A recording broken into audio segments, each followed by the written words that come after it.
ಓಂ ನಮಃ ಶಿವಾಯ. ಓಂ ನಮಃ ಶಿವಾಯ. ಓಂ ನಮಃ ಶಿವಾಯ.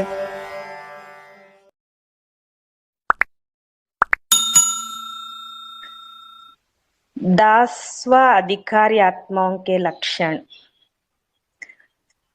ದಾಸ ಅಥವಾ ಅಧಿಕಾರಿ ಆತ್ಮಗಳ ಲಕ್ಷಣದ ಬಗ್ಗೆ ಬಾಬಾ ಇವತ್ತು ತಿಳಿಸ್ಕೊಡ್ತಿದ್ದಾರೆ. ಅವ್ಯಕ್ತ ಬಾಪ್ದಾದ सर्व अधिकारी महात्यागी राजऋषि बच्चों प्रति बोले. ಅವ್ಯಕ್ತ ಬಾಪ್ದಾದ ಸರ್ವ ಅಧಿಕಾರಿ ಮಹಾತ್ಯಾಗಿ ರಾಜಋಷಿ ಮಕ್ಕಳ ಪ್ರತಿಯಾಗಿ ಮಾತಾಡ್ತಿದ್ದಾರೆ.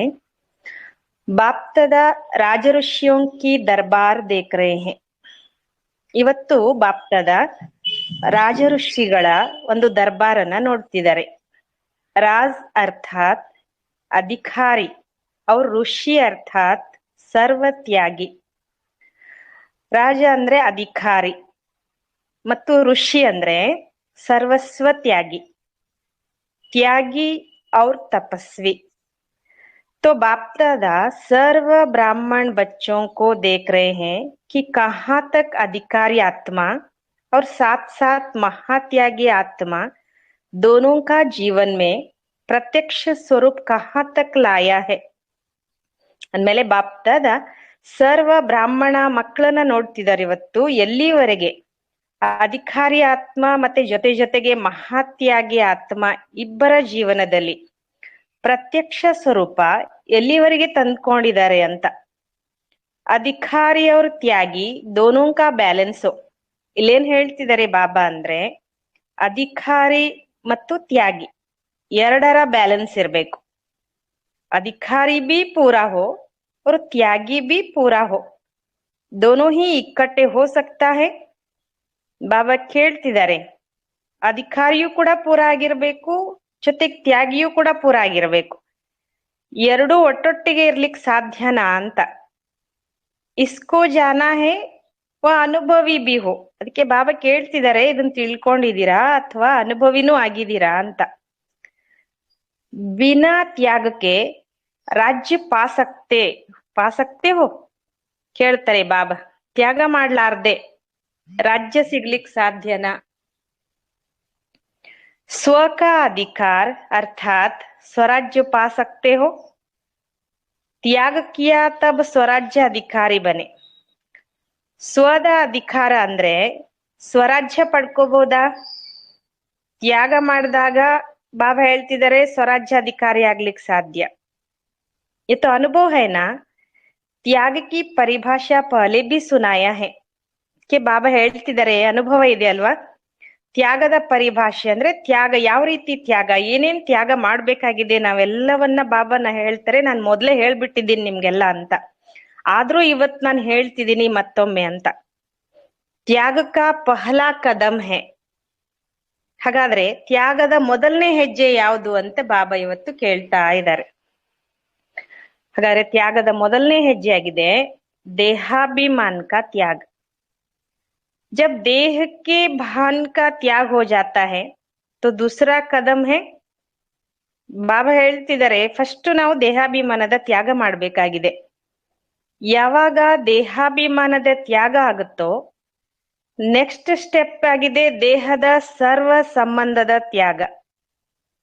ಜಬ್ ದೇಹ ಕಾ ಭಾನ್ छूट जाता है तो क्या बन जाते ಕೆ ಬಾಬಾ ಮಕ್ಕಳಿಗೆ ಕೇಳ್ತಾರೆ. ದೇಹದ ಅಭಿಮಾನ ಬಿಡಿಸ್ಕೊಂಡ್ರೆ ಮುಂದೇನಾಗ್ಬಿಡ್ತೀರಾ ಅಂತ. ಆತ್ಮ ದೇಹಿ ವ ಮಾಲಿಕ್. ದೇಹ ಕೆ ಬಂಧನ್ ಸೆ ಮುಕ್ತ ಅರ್ಥಾತ್ ಜೀವನ್ ಮುಕ್ತ ರಾಜ್ಯ ಅಧಿಕಾರಿ. ಬಾಬಾ ಹೇಳ್ತಿದ್ದಾರೆ ದೇಹದ ಬಂಧನದಿಂದ ಮುಕ್ತ ಅಂದ್ರೆ ಜೀವನ್ ಮುಕ್ತ राज्य अधिकारी. जब राज्य अधिकारी बन गए तो सर्व प्रकार की अधीनता समाप्त हो जाती है. कि ಬಾಬಾ ಒಂದ್ ಮಾತು ಹೇಳ್ತಿದ್ದಾರೆ, ಯಾವಾಗ ನಾವು ಮಕ್ಕಳು ರಾಜ್ಯಾಧಿಕಾರಿ ಆಗ್ಬಿಡ್ತೀವೋ ಅವಾಗ ಸರ್ವ ಪ್ರಕಾರದ ಅಧೀನತೆ ಏನಿದೆ ನಾವೇನ್ ಕರ್ಮೇಂದ್ರಿಯಗಳಿಗೆ ಅಧೀನರಾಗಿದ್ದೀವಿ ಅವೆಲ್ಲವೂ ಕೂಡ ಸಮಾಪ್ತಿ ಆಗ್ಬಿಡ್ತದೆ ಅಂತ. ಕ್ಯೂಕಿ ದೇಹಕ್ಕೆ ದಾಸ್ ಸೆ ದೇಹಕ್ಕೆ ಮಾಲೀಕ್ ಬನ್ ಗಯೆ. ಇಷ್ಟ ದಿನ ಅಂದ್ರೆ 63 ಜನ್ಮನು ದೇಹಕ್ಕೆ ದಾಸರಾಗ್ಬಿಟ್ಟಿದ್ವಿ ನಾವೆಲ್ಲ.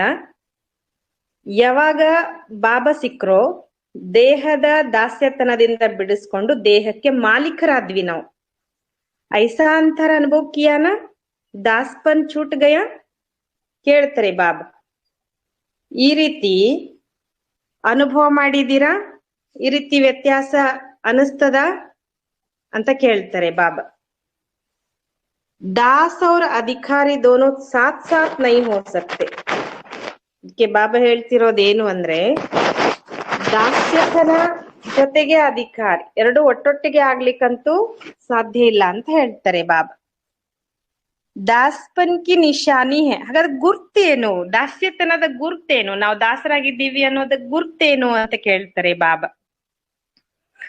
ದಾಸ್ಯತನದ ಗುರ್ತಾಗಿದೆ ಮನ್ಸೆ ಚೆಹರೆ ಸೆ ಉದಾಸ್ ಹೋನ.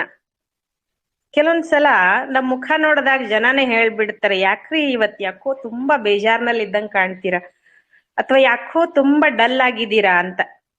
ಅಂದ್ರ ಅರ್ಥ ನಾವು ಮನಸ್ಸಿನಿಂದ ನಮ್ಮ ಮುಖದಿಂದ ಆ ಉದಾಸೀನತೆ ಕಾಣ್ತದೆ. ಉದಾಸ್ ಹೋನ ನಿಶಾನಿ ಹೇ ದಾಸ್ ಪನ್ಕಿ. ಬಾಬನು ಕೂಡ ಹೇಳ್ತಾರೆ ಉದಾಸ್ ಆಗುವ ಒಂದು ಲಕ್ಷಣ ಅಂದ್ರೆ ದಾಸ್ಯತನದ. और अधिकारी अर्थात स्वराज्य अधिकारी की निशानी है मन और तन से सदा हर्षित. ಶಿವಬಾಬಾ ತಿಳಿಸ್ಕೊಡ್ತಿದ್ದಾರೆ ಅಧಿಕಾರಿ ಅಂದ್ರೆ ಸ್ವರಾಜ್ಯ ಅಧಿಕಾರಿಯ ಲಕ್ಷಣ ಆಗಿದೆ ಮನಸ್ಸು ಮತ್ತು ತನುವಿನಿಂದ ಸದಾ ಹರ್ಷಿತ. ದಾಸ್ ಸದಾ ಇವ್ರು ಹೇಗಿರ್ತಾರೆ? ದಾಸತನ ಅಂದ್ರೆ ದಾಸರಾಗಿರುವಂತವ್ರು ಹೇಗಿರ್ತಾರೆ ಅನ್ನೋದ್ ಬಾಬಾ ಕೇಳ್ತಿದ್ದಾರೆ. ಸದಾ ಅಪ್ಸೆಟ್ ಸೆಟ್ ಆಗಿರಲ್ಲ ಅವರು, ಯಾವಾಗ್ಲೂ ಅಪ್ಸೆಟ್ ಆಗಿರ್ತಾರೆ. ರಾಜ್ಯಾಧಿಕಾರಿ ಸದಾ ಸಿಂಹಾಸನ ಪರ್ ಸೆಟ್ ಬಾಬಾ ಹೇಳ್ತಿದ್ದಾರೆ ಈ ರಾಜ್ಯಾಧಿಕಾರಿಗಳು ಸದಾ ಸಿಂಹಾಸನದಲ್ಲಿ ಸೆಟ್ ಆಗಿರ್ತಾರೆ ಅವರು. दास छोटी सी बात में और सेकंड में कंफ्यूज हो जाएगा. ಬಾಬಾ ಹೇಳ್ತೀರಿ ಈ ದಾಸ್ಯ ಆತ್ಮಗಳೇನಿರ್ತಾರೆ ಸಣ್ಣ ಸಣ್ಣ ಮಾತಿನಲ್ಲಿ ಒಂದೊಂದ್ ಸೆಕೆಂಡ್ ನಲ್ಲಿ ಫ್ಯೂಸೇ ಕಳ್ಕೊಂಡ್ಬಿಡ್ತಾರೆ. ಅವ್ರ ಅಧಿಕಾರಿ ಸದಾ ಅಪ್ನೆ ಕೋ ಕಂಫರ್ಟ್ ಅನುಭವ ಕರೇಗ. ಆದ್ರೆ ಈ ಅಧಿಕಾರಿ ಆತ್ಮಗಳೇನಿದ್ದಾರೆ ಸದಾ ತಮ್ಮನ್ನ ಕಂಫರ್ಟ್ ಅಂದ್ರೆ ಆರಾಮ್ ಅನ್ನೋ ಫೀಲಿಂಗ್ ನಲ್ಲಿ ಇರ್ತಾರೆ. ಇನ್ ನಿಶಾನಿಯೋ ಸೆ ಅಪ್ನೆ ಆಪ್ ಕೋ ದೇಖೋ ಮೈ ಕೌನ್. ಅದಕ್ಕೆ ಬಾಬನು ಇವತ್ತೇನ್ ಹೇಳ್ತಿದ್ದಾರೆ ಅಂದ್ರೆ ಒಂದ್ ಕಡೆ ಅಧಿಕಾರಿತನದ ಲಕ್ಷಣಗಳನ್ನ ಹೇಳ್ತಾ ಇನ್ನೊಂದ್ ಕಡೆ ದಾಸ್ಯತನದ ಲಕ್ಷಣಗಳನ್ನ ಹೇಳ್ತಾ ಇವೆರಡನ್ನೂ ನಮ್ ಮುಂದಿಟ್ಟು ಬಾಬಾ ಕೇಳ್ತಿದ್ದಾರೆ ನಿಮ್ಮನ್ನ ನೀವು ನೋಡ್ಕೊಳ್ರಿ, ನಾನ್ ಯಾರಾಗಿದ್ದೀನಿ, ದಾಸನಾಗಿದ್ದೀನೋ ಅಥವಾ ಅಧಿಕಾರಿಯಾಗಿದ್ದೀನೋ ಅಂತ. इन निशानियों से अपने आप को देखो मैं कौन, दास व अधिकारी. कोई भी परिस्थिति, कोई भी व्यक्ति, कोई भी वैभव, वायुमंडल शान से परे अर्थात तख्त से नीचे उतार दास तो नहीं बना देते. अर्थात शान से परे परेशान तो नहीं कर सकते. ಬಾಬಾ ಕೇಳ್ತಿದ್ದಾರೆ ಯಾವುದೇ ಪರಿಸ್ಥಿತಿ ಬಂದ್ರೆ ಅಥವಾ ಯಾವುದೇ ವ್ಯಕ್ತಿ, ಯಾವುದೇ ವೈಭವ, ವಾಯುಮಂಡಲ ನಶೆಯಿಂದ ದೂರ ಅಂದ್ರೆ ಸಿಂಹಾಸನದಿಂದ ಕೆಳಗಿಳಿಸಿ ನಮ್ಮನ್ನ ದಾಸರನ್ನಾಗಿ ಮಾಡ್ತಾ ಇಲ್ಲ ತಾನೆ. ಅಂದ್ರೆ ನಶೆಯಿಂದ ದೂರಾಗಿ ಬೇಜಾರ್ ಮಾಡೋದಿಲ್ಲ ತಾನೆ. ತೋ ದಾಸ ಅರ್ಥಾತ್ ಪರೇಶಾನ್. ಅದಕ್ಕೆ ಬಾಬನು ಹೇಳ್ತಿದ್ದಾರೆ ದಾಸ್ಯತನ ಅಂದ್ರನೆ ಬೇಜಾರ್ ಮಾಡ್ಕೊಳ್ಳುವಂಥದ್ದು. ಇವತ್ ನೋಡ್ತೀವಿ ನಾವು ಲೌಕಿಕದಲ್ಲಿ ಸಣ್ಣ ಸಣ್ಣ ವಿಷಯಕ್ಕೂ ಬೇಜಾರ್ ಮಾಡ್ಕೊಂಡು ಕುತ್ಕೊಂಡ್ಬಿಡ್ತಾರೆ. ಅವಾಗ ಯಾವ್ದೋ ಒಂದ್ ಕೆಲ್ಸ ಆಗ್ಬೇಕಂದ್ರೂ ಅವರಿಂದ ಆಗ್ಲಿಕ್ಕೆ ಸಾಧ್ಯ ಆಗೋದಿಲ್ಲ. ಯಾಕೆ? ಬೇಜಾರಾಗಿದೆ, ಇವತ್ ಯಾಕೋ ನನ್ ಮನಸ್ಸು ಸರಿ ಇಲ್ಲ, ನಾನ್ ಬೇಜಾರಾಗಿದ್ದೀನಿ ಅಂತ ಹೇಳ್ತಾರೆ. ಅವ್ರ ಅಧಿಕಾರಿ ಅರ್ಥಾತ್ ಸದಾ ಮಾಸ್ಟರ್ ಸರ್ವಶಕ್ತಿವನ್. ಹಾಗೆ ಬಾಬಾನು ಇಲ್ಲೂ ಕೂಡ ಏನು ಹೇಳ್ತಾರೆ ಅಂದ್ರೆ ಅಧಿಕಾರಿ ಅಂದ್ರೆ ಸದಾ ಮಾಸ್ಟರ್ ಸರ್ವಶಕ್ತಿವಾನ್. ವಿಘ್ನ ವಿನಾಶಕ ಸ್ಥಿತಿಗೆ ಶಾನ್ ಮೇ ಸ್ಥಿತ್ ಹೋನ. ನಾವ್ ಇಲ್ಲೂ ನಮ್ಮನ್ನ ನಾವು ಚೆಕ್ ಮಾಡ್ಕೊಳ್ಬಹುದು.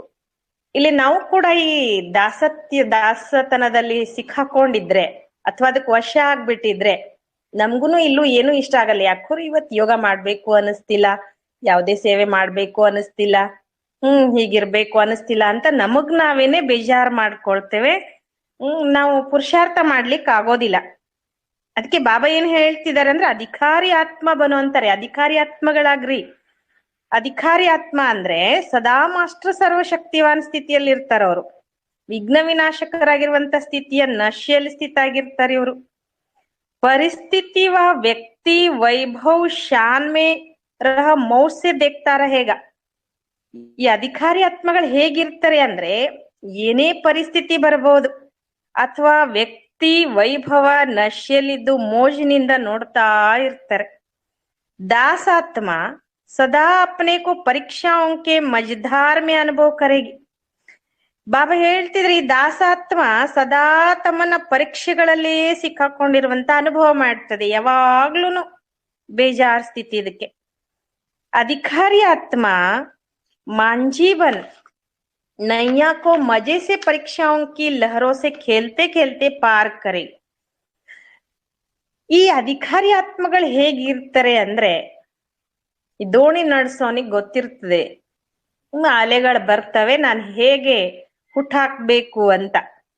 ಹಾಗೆ ಅಧಿಕಾರಿ ಆತ್ಮಗಳು ಕೂಡ ಜೀವನ ಎಂಬ ದೋಣಿಯಲ್ಲಿ ಕೂತ್ಕೊಂಡು ಮಜಾದಿಂದ ಪರೀಕ್ಷೆಗಳ ಅಲೆಗಳ ಜೊತೆ ಆಟ ಆಡ್ತಾ ತಮ್ಮ ಜೀವನವನ್ನ ಪಾರ್ ಮಾಡ್ಕೊಂಡ್ಬಿಡ್ತಾರೆ. ಯಾಕೆ ಅಂದ್ರೆ ಜೊತೆಗ್ ಬಾಬಾ ಇದ್ದಾರೆ, ಸರ್ವಶಕ್ತಿವಂತ ನಮ್ ಜೊತೆಗಿದ್ದಾರೆ. ಬಾಪ್ತಾದ दासात्माओं की कर्म लीला देख रहम के साथ साथ मुस्कुराते हैं. ಬಾಪ್ತಾದ ದಾಸಾತ್ಮಗಳ ಈ ಕರ್ಮ ಲೀಲೆಯನ್ನ ನೋಡಿ ದಯೆಯ ಜೊತೆಗೆ ಮುಗುಳ್ನಗ್ತಿದ್ರಂತೆ. ಇವತ್ತು साकार में भी एक हंसी की कहानी सुनाते थे. दास आत्माएं क्या करत भय. कहानी याद है, सुनाया था कि चूहा आता, चूहे को निकालते तो बिल्ली आ जाती, बिल्ली को निकालते तो कुत्ता आ जाता. ಸಾಕಾರದಲ್ಲಿ ಕೂಡ ಒಂದು ನಗಿಸುವಂತ ಒಂದು ಕತೆ ಹೇಳ್ತಿದ್ರು ಬಾಬಾ. ದಾಸ ಆತ್ಮಗಳು ಏನ್ ಮಾಡ್ತಿದಾರಪ್ಪ ಅಂತ ಕತೆ ನೆನ್ಪಿದ್ಯಾ ಅಂತ ಕೇಳ್ತಾರೆ ಬಾಬಾ. ಕತೆ ಹೇಳ್ತಿದ್ದೆ ನಾನು, ಇಲಿ ಬಂತು, ಇಲಿ ಓಡಿಸ್ಲಿಕ್ಕೆ ಬೆಕ್ಕು ಬಂತು, ಬೆಕ್ಕು ಓಡಿಸ್ಲಿಕ್ಕೆ ನಾಯಿ ಬಂತು ಅಂತ. ಅಂದ್ರೆ ಅರ್ಥ, ಒಂದ್ ಮುಗೀತು ಅಂದ್ರೆ ಇನ್ನೊಂದ್ ಶುರು ಆಗ್ತದೆ. ಒಂದ್ ಪರಿಸ್ಥಿತಿಯಲ್ಲಿ ಪಾರ್ ಆದ್ವಿ ಅಂದ್ರೆ ಇನ್ನೊಂದ್ ಪರಿಸ್ಥಿತಿಗೆ ವಶ ಆಗ್ಬಿಟ್ವಿ. ಬಾಬಾ ನಮ್ಗೆ ಹೇಳ್ತಿರ್, ಕತೆ ಹೇಳಿ ನಗಿಸ್ತಾರೆ. ಏಕ್ ನಿಕಾಲ್ತೆ ದೂಸರಾ ಆತ, ದೂಸರೇ ಕೋ ನಿಕಾಲ್ತೆ ತೋ ತೀಸರಾ ಆ ಜಾತ. ಒಂದ್ ಬಿಡಿಸ್ಕೊಳ್ಲಿಕ್ ಹೋದ್ವಿ, ಇನ್ನೊಂದ್ ಬಂತು, ಇನ್ನೊಂದ್ ಬಿಡಿಸ್ಕೊಳ್ಲಿಕ್ ಹೋದ್ವಿ, ಮೂರನೇದ್ ಹಾಜರಾಯ್ತು ಅಂತ. ಇಸಿ ಕರ್ಮ ಲೀಲಾ ಮೇ ಬಿಸಿ ರಹತೆ. ಏನ್ ಮಾಡ್ತಿದಾರೆ ಈ ಮಕ್ಕಳು, ದಾಸ ಮಕ್ಕಳು ಅಂದ್ರೆ ಇಂತಹ ಒಂದು ಕರ್ಮ ಲೀಲೆಯಲ್ಲಿ ಬ್ಯುಸಿ ಆಗ್ಬಿಟ್ಟಿದ್ರು. ಕ್ಯೂಕಿ ದಾಸ ಆತ್ಮ ಹೇನ. ಯಾಕೆ ಈ ರೀತಿ ಪರಿಸ್ಥಿತಿಗಳಿಗೆ ವಶ ಆಗಿದ್ರು ಈ ಮಕ್ಕಳು ಅಂದ್ರೆ, ಎಷ್ಟಂದ್ರು ದಾಸ ಆತ್ಮ ತಾನೆ. तो कभी आंख रूपी चूहा धोखा दे देता, कभी कान रूपी बिल्ली धोखा दे देती. ಏನ್ ಮಾಡ್ತದೆ ಈ ಮಕ್ಕಳು ಪರಿಸ್ಥಿತಿ ಅಂದ್ರೆ, ಒಮ್ಮೆ ಕಣ್ಣು ರೂಪಿ ಇಲಿ ಮೋಸ ಮಾಡ್ತದೆ, ಒಮ್ಮೊಮ್ಮೆ ಕಿವಿ ರೂಪಿ ಬೆಕ್ಕು ಮೋಸ ಮಾಡ್ತದೆ, ಕಬಿ ಬುರೆ ಸಂಸ್ಕಾರ ರೂಪಿ ಶೇರ್ ವಾರ್ ಕರ್ಲೇತಾ. ಕೆಲವೊಂದ್ಸಲ ಹಳೆಯ ಸಂಸ್ಕಾರಗಳ ರೂಪಿ ಹುಲಿ ಏನ್ ಮಾಡ್ತದೆ, ಅದು ವಾರ್ ಮಾಡ್ತದೆ, ದಾಳಿ ಮಾಡ್ತದೆ. और बिचारी दास आत्मा उन्हों को निकालते उदास रह जाती है. ಹಾಗಾದ್ರೆ ಬಾಬಾ ಏನ್ ಹೇಳ್ತಿದ್ರೆ, ಈ ಬಡಪಾಯಿ ದಾಸಾತ್ಮಗಳು ಇವುಗಳಿಂದ ಬಿಡಿಸ್ಕೊಳ್ತಾ ಉದಾಸ ಆಗ್ಬಿಡ್ತಾರೆ. ಇಸ್ಲಿಯೇ ಬಾಪ್ ದಾದಾಕೋ ರಹಂ ಬಿ ಆತ ಅವ್ರ ಮುಸ್ಕುರಾಟ್ ಬಿ ಆತ. ಅದಕ್ಕೋಸ್ಕರ ಬಾಪ್ ದಾದಾರವ್ರಿಗೆ ಒಂದ್ ಕಡೆ ದಯೆ ಬರ್ತದೆ, ಇನ್ನೊಂದ್ ಕಡೆ ಮುಗುಳ್ನಗುನು ಬರ್ತದೆ. ತಕ್ತು छोड़ते ही क्यों हो, ಆಟೋಮೆಟಿಕ್ ಖಿಸಕ್ ಜಾತೆ ಹೋ ಕ್ಯಾ. ಕೇಳ್ತಾರೆ ಬಾಬಾ, ಅಲ್ಲ ಇಷ್ಟೊಳ್ಳೆ ಸಿಂಹಾಸನ ಕೊಟ್ಟಿದ್ದೀನಿ ನಿಮ್ಗೆ, ಅದನ್ನ ಬಿಡ್ತೀರಾದ್ರೂ ಯಾಕೆ, ಆಟೋಮೆಟಿಕ್ಲಿ ಜಾರ್ ಹೋಗ್ತದೇನು ಅಂತ ಕೇಳ್ತಾರೆ ಬಾಬಾ. ಯಾದ್ಕೆ ಚುಂಬಕ್ ಸೆ ಅಪ್ನಿ ಕೋ ಸೆಟ್ ಕರ್ ದೋ ತೋ ಕಿಸ್ಕೆಂಗೆ ನಹಿ. ಅದಕ್ಕೆ ಶಿವಬಾಬ ಏನ್ ಹೇಳ್ತಿದ್ದಾರೆ ಅಂದ್ರೆ, ನೆನಪು ಎಂಬ ಚುಂಬಕದಿಂದ ತಮ್ಮನ್ನ ಸೆಟ್ ಮಾಡ್ಕೊಳ್ರಿ, ಆಗ ನೀವು ಜಾರೋದಿಲ್ಲ. ಫಿರ್ ಕ್ಯಾ ಕರ್ತೆ, बाप दादा के आगे अर्जियों के लंबे चौड़े फाइल रख देते हो. ಬಾಬಾ ಏನ್ ಹೇಳ್ತಿದ್ದಾರೆ ನೋಡ್ರಿ, ಈ ತಮ್ಮ ಸೀಟ್ ನಲ್ಲಿ ಸೆಟ್ ಆಗೋದ್ ಬಿಟ್ಟು ಯಾವ ಮಕ್ಕಳು ಆಟೋಮೆಟಿಕ್ಲಿ ಜಾರೋಗ್ಬಿಟ್ಟಿರ್ತಾರೋ ಅಂಥ ಮಕ್ಕಳು ಬಾಪ್ ದಾದರ ಎದುರುಗಡೆ ಒಂದಿಷ್ಟು ಅರ್ಜಿ ಹಾಕ್ತಾರಂತೆ. ಅದು ಅರ್ಜಿ ಹೇಗಿರ್ತದೆ ಅಂದ್ರೆ ಉದ್ದಾಗಲ ಅರ್ಜಿ, ಒಂದ್ ಫೈಲೇ ಇಟ್ಬಿಡ್ತಾರಂತೆ ಬಾಬನ ಎದುರುಗಡೆ. ಆ ಅರ್ಜಿಯಲ್ಲಿ ಏನಿರ್ತದೆ ಅಂದ್ರೆ ಕೊಯ್ ಅರ್ಜಿ ಡಾಲ್ತೆ ಕಿ ಏಕ್ ಮಾಸ್ ಸೆ ಪರೇಶಾನ್ ಹೂಂ, कोई कहते 3 माह से नीचे ऊपर हो रहा हूं, कोई कहते 6 माह से सोच रहा था, लेकिन ऐसे ही था. ಹಾಕ್ತಾರೆ ಅರ್ಜಿ ಮಕ್ಕಳು. ಯಾವ ರೀತಿ? ಏನ್ ಮಾಡೋದ್ ಬಾಬಾ, 1 ತಿಂಗಳಿಂದ ಹೀಗಿದೀನ್ ನೋಡು, 1 ತಿಂಗಳಾಯ್ತು ನನ್ಗೆ ಈ ತರ ಆಗಿ. ಇನ್ ಕೆಲವ್ರು ಹೇಳ್ತಾರಂತೆ, ಬಾಬಾ 3 ತಿಂಗಳಿಂದ ನನ್ ಪುರುಷಾರ್ಥ ಹೆಚ್ಚು ಕಡಿಮೆ ಆಗ್ತಿದೆ, ಈ ತರ ಆಗಿದ್ದೀನಿ. ಇನ್ ಕೆಲವ್ರು ಹೇಳ್ತಾರಂತೆ 6 ತಿಂಗಳಿಂದ ವಿಚಾರ ಮಾಡ್ತಿದೀನಿ, ಹಾಗೇನೇ ಇದೆ, ಸ್ವಲ್ಪನೂ ಚೇಂಜೇ ಆಗಿಲ್ಲ ಅಂತ.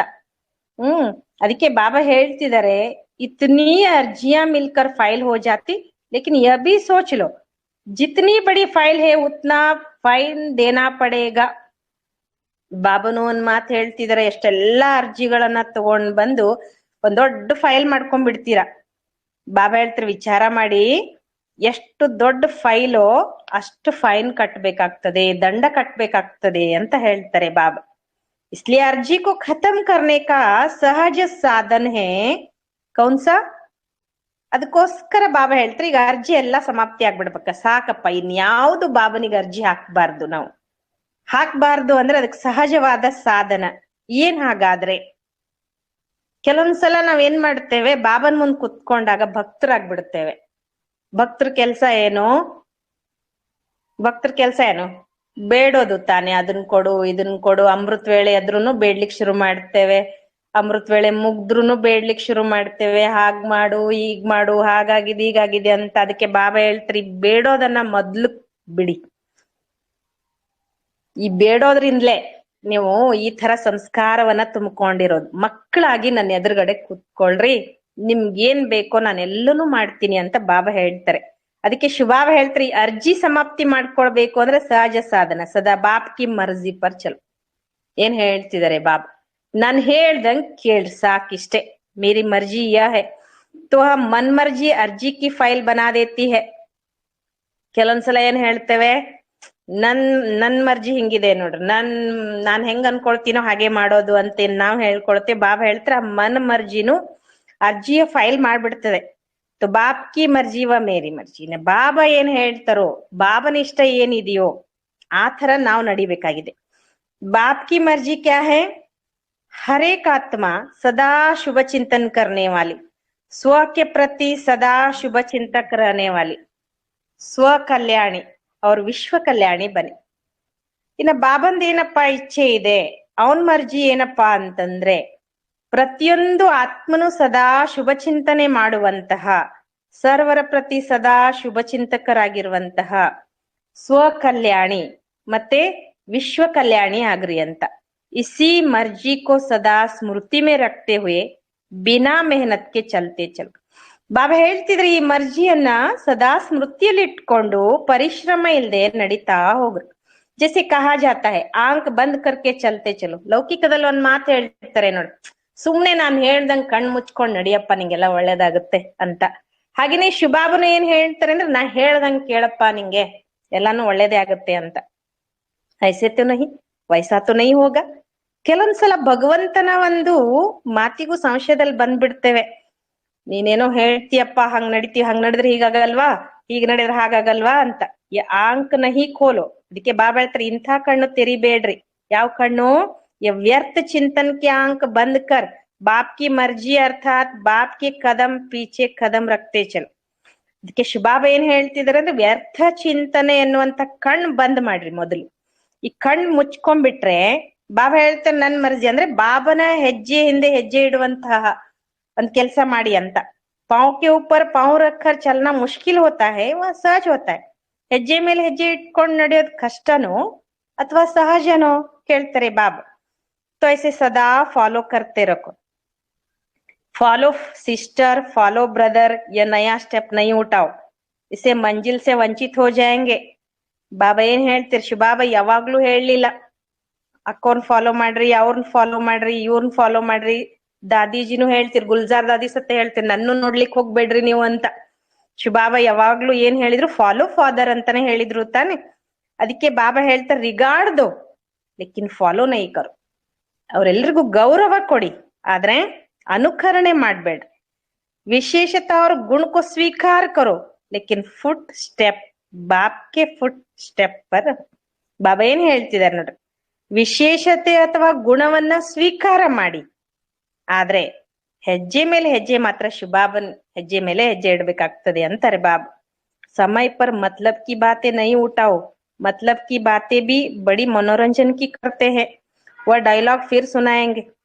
ಬಾಬಾ ಕೆಲವೊಮ್ಮೆ ಏನ್ ಹೇಳ್ತಿದ್ದಾರೆ ಅಂದ್ರೆ, ಈ ಕೆಲ್ಸ ಇದ್ದಾಗ ಕೆಲವೊಂದ್ಸಲ ನಾವು ಏನ್ ಮಾಡ್ತೇವೆ, ಬಾಬಾ ಹಂಗಿತ್ತಲ್ವಾ, ಅದಕ್ಕೆ ನಾನ್ ಹೀಗ್ ಮಾಡ್ದೆ, ಅದಕ್ಕೆ ಅವ್ರು ಹೇಳ್ದಂಗೆ ಕೇಳ್ದೆ, ಇವ್ರು ಹೇಳ್ದಂಗೆ ಕೇಳ್ದೆ, ಮತ್ಲಬಿ.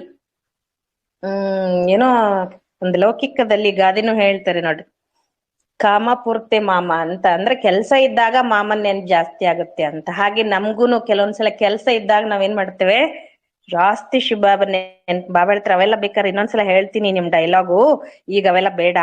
क्योंकि बाप दादा के पास तो सब सेवा स्टेशन की न्यूज आती है, ऑल वर्ल्ड की न्यूज आती है, तो दास आत्मा मत बनो. ಕೆ ಬಾಬನು ನಮ್ಗೆ ಏನ್ ಹೇಳ್ತಿದಾರೆ ಅಂದ್ರೆ, ನನ್ಗೆ ಎಲ್ಲಾ ಸೇವಾ ಸ್ಟೇಷನ್ ನ್ಯೂಸ್ ಬರ್ತದೆ, ಆಲ್ ವರ್ಲ್ಡ್ ಜಗತ್ತಿನ ನ್ಯೂಸ್ ಬರ್ತದೆ. ಕೆ ದಾಸಾತ್ಮ ಆಗ್ಬೇಡ್ರಿ. ಯಹ ಬಹುತ್ छोटी सी कर्मेंद्रिया, आंख कान कितने छोटे हैं, लेकिन ये जाल बहुत बड़ी फैला देते. ಬಾಬಾ ಏನ್ ಹೇಳ್ತೀರ ನೋಡಿ, ಇವೆಲ್ಲ ಬಾಳ ಸಣ್ಣ ಸಣ್ಣ ಕರ್ಮೇಂದ್ರಿಯಗಳೇ. ಈ ಕಣ್ಣುನು ಸಣ್ಣದೇ ತಾನೆ, ಕಿವಿನೂ ಎಷ್ಟ್ ಸಣ್ಣದು, ಆದ್ರೆ ಬಹಳ ದೊಡ್ಡ ಬಲೆಯನ್ನ ಹೆಣದ್ ಬಿಡ್ತದೆ. जैसे छोटी सी मकड़ी देखी है ना, खुद कितनी छोटी होती है, जाल कितनी बड़ी होती है. ಬಾಬಾ ಹೇಳ್ತಿದ್ರು ನೋಡ್ರಿ, ಸಣ್ಣದು ಜೇಡ್ರ ಹುಳು ಏನ್ ದೊಡ್ಡದಿರಲ್ಲ, ಅದು ಬಹಳ ಸಣ್ಣದೇ ಇರ್ತದೆ, ಆದ್ರೆ ಸ್ವಯಂ ಎಂಥ ದೊಡ್ಡ ಬಲೆ ಹೆಣದ್ ಬಿಡ್ತದೆ. ಯ ಬಿ ಹರ್ कर्मेंद्रियों का जाल इतना बड़ा है, ऐसे फंसा देगा जो मालूम ही नहीं पड़ेगा कि मैं फंसा हुआ हूं. ಹಾಗೇನೆ ಬಾಬನು ನಮ್ಗೇನ್ ಹೇಳ್ತಿದ್ದಾರೆ ಅಂದ್ರೆ, ಈ ಕರ್ಮೇಂದ್ರಿಯಗಳೇನ್ ಬಲೆಯನ್ನ, ಇಷ್ಟು ದೊಡ್ಡ ಬಲೆ ಇದೆಯಲ್ಲ, ಈ ರೀತಿ ಅದ್ರೊಳಗೆ ನಾವು ಸಿಕ್ಕಾಕೊಳ್ತೇವೆ ಅಂದ್ರೆ ಗೊತ್ತೇ ಆಗುದಿಲ್ಲ ಅಂತಾರೆ. ನಾನು ಅದ್ರಲ್ಲಿ ಸಿಕ್ಕಾಕೊಂಡಿದೀನಿ. ಹೇಗೆ ಜೇಡ್ರ ಬಲೆನೆ ಹೆಣ್ಕೊಂಡ್ ತಾನೇ ಸಿಕ್ಕಾಕೊಳ್ತದೆ ಅದ್ರಲ್ಲಿ, ಹಾಗೇನೆ ಇದು ಅಂತಾರೆ ಬಾಬಾ. ಜೋ ಈಶ್ವರಿಯ ಹೋಶ್ ಸೆ ईश्वरीय मर्यादाओं से बेहोश कर देते हैं, ऐसा जादू का जाल है. ಬಾಬಾ ಏನ್ ಹೇಳ್ತಿದಾರೆ ಇದು ಅಂತಂದ್ರೆ, ಯಾವ ರೀತಿ ಬಲೆ ಹೆಣ್ಕೊಳ್ತೇವೆ ಅಂದ್ರೆ, ಈಶ್ವರಿಯ ನಶೆಯಿಂದ, ಈಶ್ವರಿಯ ಮರ್ಯಾದೆ ನಿಯಮದಿಂದ ಬೇಹೋಶ್ ಮೂರ್ಛಿತರನ್ನಾಗಿ ಮಾಡುವಂತಹ ಜಾದುವಿನ ಬಲೆ ಇದಾಗಿದೆ ಅಂತ ಹೇಳ್ತಾರೆ ಬಾಬಾ. जाल से निकली हुई आत्माएं कितना भी उन दास आत्माओं को महसूस कराए, लेकिन बेहोश को महसूसता क्या होगी. ಬಾಬಾ ಹೇಳ್ತಿದ್ದಾರೆ, ಆ ಬಲೆಯಿಂದ ಹೊರಗ್ ಬಂದಿರೋ ಆತ್ಮಗಳು ಎಷ್ಟೇ ದಾಸ ಆತ್ಮಗಳಿಗೆ ನೀವು ಅನುಭವ ಮಾಡಿಸಿ, ಆದ್ರೆ ಬೇಹೋಶ್ ಆದವ್ರಿಗೆ ಏನಾದ್ರೂ ಅನುಭೂತಿ ಆಗುತ್ತಾ ಕೇಳ್ತಾರೆ ಬಾಬಾ. ಮೂರ್ಛೆ ಹೋದವ್ರಿಗೆ ಏನಾದ್ರೂ ಗೊತ್ತಾಗುತ್ತಾ. स्थूल रूप में भी बेहोश को कितना भी हिलाओ, कितना भी समझाओ, बड़े बड़े माइक कान में लगाओ, ಲೇಕಿನ್ ವಾ ಸುನೇಗಾ ಕೇಳ್ತಾರೆ ಬಾಬಾ. ಸ್ಥೂಲ ರೂಪದಲ್ಲಿಯೂ ಕೂಡ ಬೇಹೋಶ್ ಮೂರ್ಛೆ ಹೋದವ್ರಿಗೆ ನೀವ್ ಎಷ್ಟಾದ್ರೂ ಅಲಗಾಡಿಸ್ರಿ, ಎಷ್ಟಾದ್ರೂ ಅವ್ರಿಗೆ ಜೋರಾಗಿ ಕೂಗಿ ಹೇಳ್ರಿ, ದೊಡ್ಡ ದೊಡ್ಡ ಮೈಕ್ ಕಿವಿಯಲ್ಲಿ ಇಟ್ಟು ಹೇಳ್ರಿ, ಆದ್ರೆ ಕೇಳ್ತಾರ ಅಂತ. तो ये जाल भी ऐसा बेहोश कर देता है, और फिर क्या मजा होता है. ಹಾಗೇನೆ ಈ ಬಲೆನೂ ಕೂಡ ಈ ರೀತಿ ಮೂರ್ಛಿತರನ್ನಾಗಿ ಮಾಡ್ತದೆ. ಮುಂದೇನಾಗುತ್ತೆ ಕೇಳ್ತಾರೆ ಬಾಬಾ. ಬೇಹೋಶಿ ಮೇ ಕೈ ಬೋಲ್ತೆ ಬಿ ಬಹುತ್ ಹೈ. ಕೆಲವ್ರು ನೋಡ್ರಿ, ಮೂರ್ಛೆ ಹೋದವ್ರು ಮಾತು ಬಾಳ ಮಾತಾಡ್ತಾರೆ ಅಂತಾರ ಬಾಬಾ. ಲೇಕಿನ್ ವಾ ಬೋಲ್ ಬೇಅರ್ಥ ಹೋತಾ ಹೈ, ಅದಕ್ಕೆ ಅರ್ಥ ಇರಲ್ಲ, ಆ ಮಾತಿಗೆ ಅರ್ಥನೇ ಇರಲ್ಲ ಅಂತಾರೆ ಬಾಬಾ. ऐसे रूहानी बेहोशी की स्थिति में अपना स्पष्टीकरण में बहुत देते हैं, लेकिन वह होता बेअर्थ है. 2 मास की 6 मास की पुरानी बात, यहाँ की बात वहां की बात बोलते रहेंगे. ಏನಿರ್ತದೆ ಅಲ್ಲಿ ಅಂತಂದ್ರೆ, 2 ತಿಂಗಳದ ಹಿಂದಿನ ಮಾತು, 3 ತಿಂಗಳಿನ ಹಳೆ ಮಾತು, ಅಲ್ಲಿ ಮಾತು ಇಲ್ಲಿ ಮಾತು ಮಾತಾಡ್ತಾನೆ ಇರ್ತಾರೆ. 2 ತಿಂಗಳ ಹಿಂದ್ ಹೀಗಾಯ್ತು, 4 ತಿಂಗಳ ಹಿಂದ್ ಹಾಗಾಯ್ತು ಅಂತ. ಯಹೇ ಯ ರೂಹಾನಿ ಬೇಹೋಶಿ. ಇದಕ್ಕೆ ಹೇಳ್ತಾರೆ ಬಾಬಾ, ಈ ಒಂದು ಆತ್ಮಿಕ ಮೂರ್ಖತನ ಅಂತ. ಮೂರ್ಛೆ ಹೋಗೋದು ಅಂತ ಒಂಥರ ಮೂರ್ಖತನನೇ, ಇದು ಕೂಡ ಒಂಥರ ಮೂರ್ಛೆ ಹೋಗೋದು. ತೋ ಹೈ ಛೋಟಿ ಸಿ ಆಂಕ್ लेकिन बेहोशी की जाल बहुत बड़ी है. ಬಾಬಾ ಹೇಳ್ತಾರೆ ಸಣ್ಣ ಕಣ್ಣು ಆದ್ರೂ ಮೂರ್ಛೆ ಹೋಗುವಂತ ಜಾಲ, ಈ ಬಲೆ ನೋಡ್ರಿ ಎಷ್ಟು ದೊಡ್ಡದಿದೆ ಅಂತ. इसे निकलने में भी टाइम बहुत लग जाता है क्योंकि जाल की एक एक तार को काटने का प्रयत्न करते हैं. ಮತ್ತೆ ಬಾಬಾ ಹೇಳ್ತಿದ್ರೆ ಇದನ್ನ ಹೊರಗ್ ಬರ್ಲಿಕ್ಕೂ ಎಷ್ಟು ಸಮಯ ಹಿಡಿತದೆ ಅಲ್ವಾ, ಯಾಕೆಂದ್ರೆ ಒಂದೊಂದೇ ಬಲೆ ಎಳೆಯನ್ನ ಬಿಡಿಸ್ಕೋಬೇಕಾಗ್ತದೆ, ಬಿಡಿಸ್ಕೊಳ್ಳೋ ಪ್ರಯತ್ನ ಮಾಡ್ತಾರೆ. ಜಾಲ್ ಕಬಿ ದೇಖಿ ಹೈ ಆಪ್ ಲೋಗೋं के प्रदर्शनी के चित्र में भी है ना, ನೋಡಿರಲ್ವಾ ಬಲೆ ಅಂತಾರ ಬಾಬಾ. ನಿಮ್ ಪ್ರದರ್ಶನಿ ಚಿತ್ರದಲ್ಲಿ ಇದೆ ನೋಡ್ರಿ, ಅಲ್ಲಿ ಬಲೆ ಹೆಣ್ದಿರೋದು, ಅದ್ರಲ್ಲಿ ಸಿಕ್ಕಾಕೊಂಡಿರೋದು. ಜಾಲ್ ಖತಮ್ ಕರ್ನೆ ಕಾ ಸಾಧನ್ ಹೇ, ಸಾರಿ ಜಾಲ್ ಕೋ ಅಪ್ನೆ ಮೇ ಖಾಲು ಖತಮ್ ಕರ್ಲೋ. ಹಾಗೆ ಬಾಬಾ ಹೇಳ್ತಿದ್ರೆ ಆ ಬಲೆಯನ್ನ ಸಮಾಪ್ತಿ ಮಾಡ್ಕೊಳ್ಬೇಕು ಅಂದ್ರೆ ಅದಕ್ಕೆ ಸಾಧನ, ಎಲ್ಲ ಬಲೆಯನ್ನ ನಿಮ್ ಒಳಗಡೆ ಎಲ್ಲ ತಿಂದ್ಬಿಡ್ರಿ ಅಂತಾರೆ ಬಾಬಾ, ಸಮಾಪ್ತಿ ಮಾಡ್ಕೊಂಡ್ಬಿಡ್ರಿ ಅಂತ. ಅಂದ್ರೆ मकड़ी भी अपनी जाल को पूरा स्वयं ही खा लेती हैं. ऐसे विस्तार में न जाकर विस्तार को बिंदी लगाए, बिंदी में समा दो, बिंदी बन जाओ. ಇಲ್ಲಿ ತಿನ್ನೋದಂದ್ರೆ ಏನು, ಹೇಗೆ ಆ ಜೇಡು ಹುಳುನು ಕೂಡ ಆ ಒಂದು ಬಲೆಯನ್ನ ಪೂರಾ ಸ್ವಯಂನಲ್ಲೇ ತಾನೇ ತಿನ್ಬಿಡ್ತಂತೆ ಒಂದೊಂದ್ಸಲ. ಹಾಗೇನೆ ವಿಸ್ತಾರದಲ್ಲಿ ಹೋಗದೆ ವಿಸ್ತಾರಕ್ಕೆ ಬಿಂದುವನ್ನ ಕೊಟ್ಟು ಆ ಬಿಂದುವಿನಲ್ಲಿ ಸಮಾವೇಶ ಬಿಂದು ಆಗ್ಬಿಡ್ರಿ ಅಂತ, बिंदु इट्बिड्री ಅಂತ, फुल स्टॉप इट्बिडी ಅಂತ. बिंदी में समा जाओ तो सारा विस्तार सारी जाल सेकंड में समा जाएगी और समय बच जाएगा, मेहनत से छूट जाएंगे, बिंदी बन बिंदी में लवलीन हो जाएंगे. तो सोचो, जाल में बेहोश होने की स्थिति अच्छी व बिंदी बन बिंदी में लवलीन होना अच्छा. ಹಾಗಾದ್ರೆ ಬಾಬಾ ಪ್ರಶ್ನೆ ಕೇಳ್ತಿದ್ದಾರೆ ಮಕ್ಕಳಿಗೆ, ನೀವೇ ವಿಚಾರ ಮಾಡ್ರಿ, ಬಲೆಯಲ್ಲಿ ಬೇಹೋಶ್ ಆಗಿರುವಂತ ಸ್ಥಿತಿಯಲ್ಲಿರೋದು ಒಳ್ಳೇದು ಅಥವಾ ಬಿಂದು ಆಗಿ ಆ ಬಿಂದು ತಂದೆಯಲ್ಲಿ ಲವ್ಲೀನ್ ಆಗಿರೋದು ಒಳ್ಳೇದು ಅಂತ. तो बाप की मर्जी क्या है, ಹಾಗಾದ್ರೆ ಬಾಬನಿಷ್ಟ ಏನು, ಲವ್ಲೀನ್ ಹೋ ಜಾओ, ಬಾಬನ ಪ್ರೀತಿಯಲ್ಲಿ ಲೀನ್ ಆಗ್ಬಿಡ್ರಿ ಅಂತ. जबकि झाड़ को अभी परिवर्तन होना ही है तो झाड़ के अंत में क्या रह जाता है. ಬಾಬಾ ಕೇಳ್ತಾರೆ, ವೃಕ್ಷ ಈಗ ಪರಿವರ್ತನೆ ಆಗ್ಲೇಬೇಕು ಅಂತ. ಹಾಗಾದ್ರೆ ವೃಕ್ಷದ ಅಂತ್ಯದಲ್ಲಿ ಏನ್ ಉಳ್ಕೊಳ್ತದೆ ಕೇಳ್ತಾರೆ ಬಾಬಾ. ಆದಿ ಬಿ ಬೀಜ್ ಅಂತ ಬಿ ಬೀಜಿ ರಹ ಜಾತಾ ಹೈ ನ. ನೋಡ್ರಿ, ಸ್ಟಾರ್ಟಿಂಗು ಬೀಜದಿಂದಲೇ ತಾನೆ ಮೊಳಕೆ ಬರೋದು, ಇನ್ನು ಕೊನೆಗೂ ಕೂಡ ಬೀಜನೇ ತಾನೆ ಉಳ್ಕೊಳ್ಳೋದು. अब इस पुराने वृक्ष के परिवर्तन के समय पर वृक्ष के ऊपर मास्टर बीज रूप स्थिति में स्थित हो जाओ, बीज है ही बिंदु. ಬಾಬನು ಏನ್ ಹೇಳ್ತಿದ್ದಾರೆ ಅಂದ್ರೆ, ಈ ಹಳೆಯ ವೃಕ್ಷದ ಪರಿವರ್ತನೆಯ ಸಮಯದಲ್ಲಿ ವೃಕ್ಷದ ಮೇಲೆ ಮಾಸ್ಟರ್ ಬೀಜ ರೂಪ ಸ್ಥಿತಿಯಲ್ಲಿ ಸ್ಥಿತ ಆಗ್ಬಿಡ್ರಿ. ಬೀಜ ಅಂದ್ರೆ ಬಿಂದು ಅಂತ. ಸಾರಾ ಜ್ಞಾನ್ ಗುಣ ಶಕ್ತಿಯ ಸಬ್ಕಾ ಸಿಂಧುವ बिंदु में समा जाता है, इसको कहा जाता है बाप समान ಸ್ಥಿತಿ. ಹಾಗೆ ಬಾಬನು ಏನ್ ಹೇಳ್ತಾರೆ ಅಂದ್ರೆ, ಎಲ್ಲ ಜ್ಞಾನ ಗುಣ ಶಕ್ತಿಗಳು ಎಲ್ಲದರೂ ಸಿಂಧು ಅಂದ್ರೆ ಬಿಂದು ಆಗ್ಬಿಡ್ರಿ, ಬಿಂದುವಲ್ಲಿ ಸಮಾವೇಶ ಆಗ್ಬಿಡ್ತದೆ. ಇದಕ್ಕೆ ಹೇಳಲಾಗ್ತದೆ ತಂದೆ ಸಮಾನ ಸ್ಥಿತಿ. ಬಾಪ್ ಸಿಂಧು ಹೋತೆ ಬಿ ಬಿಂದು ಹೈ, ಶಿವಬಾಬಾ ನೋಡ್ರಿ ಎಲ್ಲದರಲ್ಲೂ ಸಿಂಧು ಆದ್ರೂನು ಕೂಡ ಬಿಂದು. ऐसे मास्टर बीज रूप स्थिति कितनी प्रिय है. इतनी स्थिति में इसी स्थिति में सदा स्थित हो रहो, समझा क्या करना है. ಅದಕ್ಕೆ ಕೇಳ್ತಿದ್ದಾರೆ ಬಾಬ್, ಇದೇ ಸ್ಥಿತಿಯಲ್ಲಿ ನೀವೇನಾಗ್ಬಿಡ್ರಿ, ಸ್ಥಿತ ಆಗ್ಬಿಡ್ರಿ. ತಿಳ್ಕೊಂಡ್ರ ಏನ್ ಮಾಡ್ಬೇಕು ಅಂತ. देखो दोनों जोन की विशेषता भी यही है. ಕರ್ನಾಟಕ ಬಾಬಾ ಇವತ್ತು ಕರ್ನಾಟಕದವ್ರು ನೆನ್ಪು ಮಾಡ್ಕೊಳ್ತಾರೆ. ಕರ್ನಾಟಕ ಅರ್ಥಾತ್ ನಾಟಕ ಪೂರಾ ಕಿಯಾ ಅಭಿ ಚಲೋ ಲವ್ಲೀನ್ ಹೋ ಜಾओ. ಬಾಬಾ ಹೇಳ್ತಿದ್ರೆ ನಾಟಕ ಪೂರ್ಣ ಮಾಡಿದ್ರಿ, ಈಗ ನೋಡ್ರಿ ಲವ್ಲೀನ್ ಆಗ್ಬಿಡ್ರಿ, ನನ್ ಪ್ರೀತಿಯಲ್ಲಿ ಮುಳುಗೆದ್ ಬಿಡ್ರಿ ಅಂತ ಹೇಳ್ತಾರೆ ಬಾಬಾ. ठीक है, चले हम बाबा की याद में. तो अच्छा, ऐसे सदा सर्व अधिकारी और सर्व त्यागी, सदा बेहोशी की जाल से मुक्त, अवागमन से मुक्त, मास्टर बीज रूप स्थिति में लवलीन रहने वाले ऐसे राजऋषि आत्माओं को बाप दादा का याद प्यार और नमस्ते. ಈ ರೀತಿ ಸದಾ ಸರ್ವ ಅಧಿಕಾರಿ ಮತ್ತೆ ಸರ್ವ ತ್ಯಾಗಿ, ಸದಾ ಮೂರ್ಛಿತತನದ ಬಲೆಯಿಂದ ಮುಕ್ತರಾಗಿ, ಅವಾಗಮನ ಎಲ್ಲದರಿಂದ ಮುಕ್ತರಾಗಿ, ಮಾಸ್ಟರ್ ಬೀಜ ರೂಪ ಸ್ಥಿತಿಯಲ್ಲಿ ಲವ್ಲೀನ್ ಇರುವಂತಹ ಇಂತಹ ರಾಜಋಷಿ ಆತ್ಮಗಳಿಗೆ ಬಾಪ್ ದಾದಾರವರ ನೆನಪು, ಪ್ರೀತಿ ಮತ್ತು ನಮಸ್ತೆ. ಬಾಪ್ ದಾದಾರವ್ರಿಗೂ ಮಕ್ಕಳೆಲ್ಲರ ನೆನಪು, ಪ್ರೀತಿ, ಸುಪ್ರಭಾತ, ನಮಸ್ತೆ ನಮಸ್ತೆ ನಮಸ್ತೆ.